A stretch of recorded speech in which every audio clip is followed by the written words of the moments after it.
Halo semuanya, kembali lagi bersama saya Michael. Di video kali ini kita akan bahas update market crypto, teman-teman ya. Ada sentiment shift yang kita rasakan mungkin dalam beberapa hari terakhir juga, teman-teman.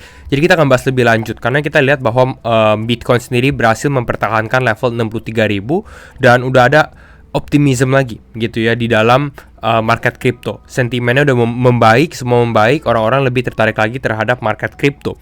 Jadi mungkin kalau teman-teman yang belum terlalu perhatikan kripto dalam beberapa minggu terakhir, ini mungkin waktunya ya. Karena ini baru memulai gitu ya. Bahkan di video yang terakhir aja saya baru bahas 5 tips sukses untuk bull run.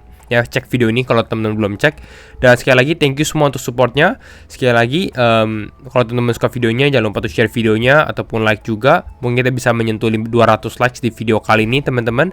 Dan ya, kita langsung masuk aja ke dalam videonya ya.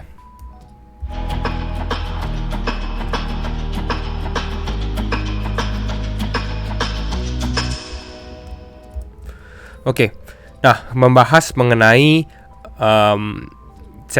perubahan sentimen di dalam market. Ya mungkin pertanyaan teman-teman adalah udah telat beli belum? Lalu berikutnya adalah beli kripto apa? Gitu ya. Jadi di video kali ini kita akan membahas kedua hal tersebut gitu ya. Mengenai udah telat beli atau beli kripto apa juga. Overall kalau kita lihat dalam 24 jam terakhir beberapa kripto memang mengalami kenaikan. Saya udah recap ini cukup sering di community juga teman-teman mengenai OTAU mengalami kenaikan cukup signifikan. Lalu ada beberapa kripto lainnya juga, EMX, Popcat, Arweave, Near Protocol, Render gitu ya. Mungkin kita akan kembali lagi menyentuh beberapa altcoins karena sentimen udah mulai membaik juga. Jadi mungkin teman-teman bisa highlight juga gitu ya beberapa kripto. Tapi kalau kita lihat seperti ini, trend generally ini masuk lagi ke dalam AI trend sih ya. Jadi perhatikan AI lagi karena tahu ini AI, Arweave ini technically juga AI, Near Protocol juga AI, Render juga AI, Graph juga bisa dikatakan data dan AI. Jadi mungkin malah di draft oleh AI terlebih dahulu gitu ya. Lalu Pendle mengalami penurunan, Aptos juga lagi menurun, jadi ada beberapa koreksi gitu ya. Bahkan kalau teman membahas mengenai beli kripto apa gitu ya, salah satunya akan saya bahas di video ini tuh Pendle gitu ya. Tapi alasannya apa? Kita coba bahas di video ini ya nanti. Fear and Greed, bagaimana Fear and Greed di area netral? Jadi memang sebenarnya the best time to buy itu pada saat masuk lagi ke area fear teman-teman. Jadi kalau mungkin turun kita bisa menyentuh area fear, tapi kalau enggak ya saat ini lagi di area netral sih gitu ya. Dan ya mungkin kalau teman-teman perhatikan ini bisa dinikmatin dulu gitu ya di layar dulu gitu. Dimana market naik, mungkin portfolio teman-teman juga naik karena rata-rata semua altcoins, Bitcoin juga naik gitu ya. Tapi altcoin rata-rata mungkin bisa naik 10% gitu ya. 10% itu baru yang kecil gitu ya. Karena beberapa justru naik 20%. Istilah ini teman-teman bisa lihat. Tahu itu naik 81% dalam satu minggu terakhir gitu. Terus ada Aptos 36, Sui 42. Jadi cukup hijau. Mungkin orang-orang kembali lagi interested ya, tertarik terhadap market. Nah, tapi apa yang menyebabkan ini mengalami kenaikan? Nah, di sini kita bahas ya. Salah satunya itu adalah the Fed FOMC, di mana the Fed cut 50 basis point, teman-teman, BPS 50 basis point. Menurut saya secara short term itu akan positif terhadap mau market crypto ataupun market saham. Namun nanti kita lihat ya, karena kita membutuhkan beberapa data berikutnya seperti unemployment rate dulu gitu ya. Unemployment rate adalah nanti kita mau tahu nih berapa banyak orang yang misalnya unemployed gitu atau nggak kerja di Amerika. Dan itu mungkin menjadi landasan kenapa the Fed itu akan melakukan cut 50 basis point gitu. Karena menurut saya pribadi itu cukup agresif 50 basis point. Tapi secara short term kita nggak nolak karena itu positif sekali untuk market gitu ya. Dan next FOMC itu di 7 November. Jadi masih cukup lama. Jadi ini menurut saya ini menjadi positive thing juga gitu ya. Positif untuk market crypto sendiri. Saat ini masih 50-50 ya. Ini teman-teman bisa lihat ini antara turun 25 basis point atau 50 basis point. Jadi saya nggak mau terlalu bahas juga karena masih cukup lama lah istilahnya. Udah mendekati banyak data yang keluar baru kita mulai bahas lagi ke FOMC. Gitu ya. Nah, tapi kenapa saya bilang ini mungkin bisa menjadi pertanda di mana market bisa mulai naik lagi nih, di mana Bitcoin mulai naik lagi, teman-teman. Ini dari Recapital, ya dia membahas skenario ini, ya di mana dia membandingkan dengan cycle sebelumnya. Dan saat ini Bitcoin itu udah masuk post halving parabolic upside, warna hijau. Mau masuk lah, bisa dikatakan mau masuk gitu ya, masih di area pertengahan ini. Jadi dia bilang di sini, history atau sejarah suggest, sejarah itu bisa mungkin nggak akan terulang kembali gitu ya, tapi biasanya often rhyme, atau bisa dibilang secara nggak langsung akan dilakukan gitu ya. Jadi kalau misalnya kita lihat history suggests Bitcoin should be getting ready for a breakout soon. Akan mengalami breakout soon, sebentar lagi. Kita nggak tahu kapan. Tapi saya pribadi melihat analisa di mana market itu kalau misalnya konsolidasi sampai akhir September itu kurang bagus gitu ya. Dan ternyata sebenarnya kalau kita lihat dari grafik sendiri, menurut saya ini udah mulai ada sedikit sign of strength lagi. Jadi kalau misalnya kita at least bisa breakout 65.000, itu akan menjadi pertanda positif sekali gitu ya. Dan hopefully di kuartal 4 kita bisa mulai mengalami kenaikan kembali gitu. Jadi ini masih sebenarnya technically ini masih cukup early, teman-teman, masih cukup awal kalau teman-teman baru nonton video ini nih ya. Ini seperti istilahnya seperti kita di tahap kalau di 1 week ya, itu seperti di sini. Kalau menurut saya ya, di istilah bulan Oktoberan nih. Agustus, September, Oktober ini kan juga sama seperti ini. Dimana belum parabolic upside, belum dimana Bitcoin mengalami kenaikan di sini, tapi posisi kita itu udah di area ini. Gitu. Adalah apa, ini area sebenarnya yang menarik untuk kita mulai get into position di dalam market. Bukan malah kita tunggu aja dia. Nanti udah ketinggalan nih. Karena lihat, ini sama sekali nggak akan ada koreksi, naik terus gitu ya. Jadi itu biar teman-teman mendapatkan gambaran. Tapi ini kembali lagi disclaimer on and do your own research gitu ya. Dan ini masih harus membutuhkan beberapa data berikutnya, yaitu adalah kenaikan yang menurut saya cukup kuat dari Bitcoin at least ke 65.000 terlebih dahulu gitu. Nah, tapi nanti kita justru bahas dulu skenario Bitcoin mengalami koreksi istilahnya. Nanti saya akan membahasnya biar teman-teman nggak FOMO juga gitu ya. Nah, beli kripto apa? Pertanyaan berikutnya ya. Pendle ini menarik teman-teman. Pendle, kalau teman-teman tahu, saya baru aja balik dari token 2049. Itu di mana ya? Kalau saya bahas di video ini. Itu banyak banget yang bahas Pendle gitu ya. Salah satunya juga sebenarnya Arthur Hayes. Dia adalah OG banget, crypto OG teman-teman. Dia ada funding, ada fund namanya Maelstrom Fund, dan dia bilang di sini dia reducing Pendle position. Justru dia menjual posisi Pendle-nya dia. Ya, makanya pumpnya sedikit telat teman-teman. Tapi sebenarnya pada saat dia menjual posisi ini, sebenarnya orang-orang justru malah beli gitu. Makanya kalau kita lihat Pendle mulai mengalami kenaikan lagi, ini salah satunya karena Arthur Hayes malah jual gitu.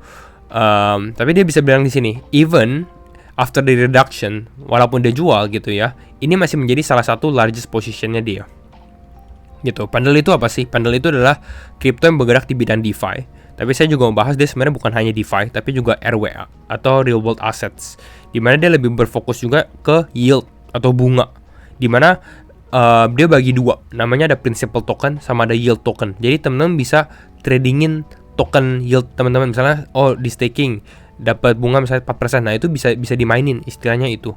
Jadi ini cukup kompleks sebenarnya, tapi sangat-sangat menarik, dan Pendle is satu-satunya gitu ya, belum ada yang bisa replikasiin juga gitu. Jadi mungkin inilah alasan kenapa orang-orang suka sama Pendle ya. Jadi itu Pendle. Yang kedua ini saya udah sempat mention juga, itu adalah TIA teman-teman. Mungkin teman-teman udah familiar dengan TIA gitu ya, the first modular blockchain network. Tapi yang saya lihat itu sebenarnya karena banyak orang yang lagi nge-short TIA nih teman-teman ya, karena TIA itu akan ada unlock cukup besar 30 Oktober ya. Itu berarti berapa? 37 hari lagi gitu ya, lalu unlocknya sekitar 82%. Nah, tapi kripto-kripto seperti ini ya memang yang orang-orang udah tahu dan mungkin mereka nggak suka, makanya mereka short gitu ya. Ini akan menjadi ada kesempatan, walaupun lebih beresiko ya, secara resiko cukup tinggi juga. Kesempatannya apa? Kesempatannya adalah biasanya pada saat mau unlock seperti ini gitu ya, banyak orang-orang yang punya kepentingan ataupun yang investor-investornya itu akan mulai pump harga TIA juga gitu. Kenapa? Karena mereka mau harga TIA itu lagi mengalami kenaikan pada saat ada token unlocks gitu. Sehingga ya ini battle ya. Mungkin banyak orang yang nge-short, tapi juga ada beberapa yang malah mau long, dan potensial sebenarnya ini adalah short squeeze opportunity. Dimana karena saking banyaknya orang-orang yang nge-short gitu ya, yang mau TIA mengalami penurunan, justru di-pump sama market maker atau paus-paus gitu. Jadi itu TIA. Secara fundamental juga oke, tapi saya kalau mau lihat TIA ini lebih ke arah short term, sedangkan Pendle ini mungkin lebih secara medium term. Oke. Jadi overall itu teman-teman. Dan mungkin kita bahas mengenai Bitcoin kali ya. Bitcoin saat ini ya itu di area resistance seperti yang saya sudah bahas ya, di area resistance. Ini teman-teman bisa lihat juga resistance di area kisaran 64.000 65.000. Ada rejection lagi walaupun technically ini dia membentuk higher high gitu ya. Nah, kalau saya perhatikan the next support untuk Bitcoin itu akan berada di kisaran 60 sampai 61 gitu.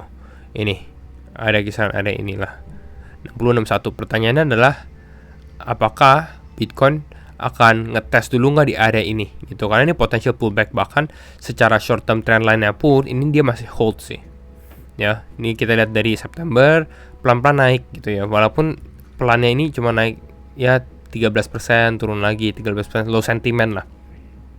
Jadi area ini mungkin area yang cukup menarik, area kisaran 61 ataupun ya 60 teman-teman, ataupun di box warna kuning ini akan menjadi bisa dijadikan, saya sendiri sih akan mulai buy the dip juga gitu ya. Saat ini udah mulai buy the dip, dan kalau misalnya turun lagi juga buy the dip gitu, karena saya udah lihat ada sentiment shift di dalam market. Tapi kembali lagi bukan mau buat teman-teman FOMO, disclaimer on and do your own research juga. Kalian harus tahu ini pakai uang dingin dan resiko ditanggung masing-masing gitu ya. Tapi kalau misalnya kalian mau butuh konfirmasi ya ini belum confirm gitu ya, karena Bitcoinnya belum break 65.000 gitu, dan expect masih konsolidasi aja sih, konsolidasi dulu karena kita belum masuk bulan Oktober juga ya. Tapi yang positif Bitcoin dominance juga sedikit mengalami penurunan gitu ya, jadi bisa dikatakan beberapa altcoin makanya naiknya cukup kencang sekali gitu ya, naiknya cepat sekali, bahkan tadi kita lihat tahu itu naik 80% dalam 1 minggu gitu. Jadi ya inilah explanation kenapa altcoin naiknya cepet gitu. Nah, kita mungkin lihat pendel misalnya, kalau teman mungkin TIA dulu deh. TIA menurut saya lagi di opportunity yang bagus juga sih. Kalau kita lihat secara satu hari ya teman-teman, ini bisa dikatakan dia kan naik nih awal tahun kan, baru launching gitu ya, lalu naik nih awal tahun gitu ya, di pump, bener-bener di pump sampai orang-orang FOMO sampai $20, terus turunnya tuh kenceng dari Februari. Ini downtrend. Nah ini istilahnya dia udah ketemu bottoming phase gitu ya, dimana dia membentuk base. Ini kayak accumulation phase-nya juga sih kalau menurut saya pribadi, sehingga hal ini bisa dikatakan mungkin potensi sebenarnya untuk accumulate TIA, mungkin untuk mulai mengalami kenaikan. At least kalau misalnya secara short term possible $78 itu masih di dalam possibility gitu ya, kalau teman-teman melihat secara short term ya. Dan kalau memang sentimennya itu lagi bagus, secara daily pun ini udah kelihatan nih mau bentuk crossing ya. Jadi sebenarnya ini pertanda oke, mungkin trennya akan shift, istilahnya trennya akan shift, lebih mulai membentuk uptrend lagi. Ini untuk TIA. Next itu tadi kita bahas sedikit tentang pendel. Kalau pendel baru aja saya mau bahas video ini, tapi memang udah keburu sempat naik gitu ya. Ini udah naik sekitar 30%, tapi ini sekarang lagi turun. Jadi ini another opportunity. Kalau mau sabar sih sebenarnya tunggunya di kisaran 3,4 teman-teman. Tapi kalau misalnya belum ada barang sendiri ya mungkin bisa dicepetin, karena pendel itu juga bergerak cukup bagus sih.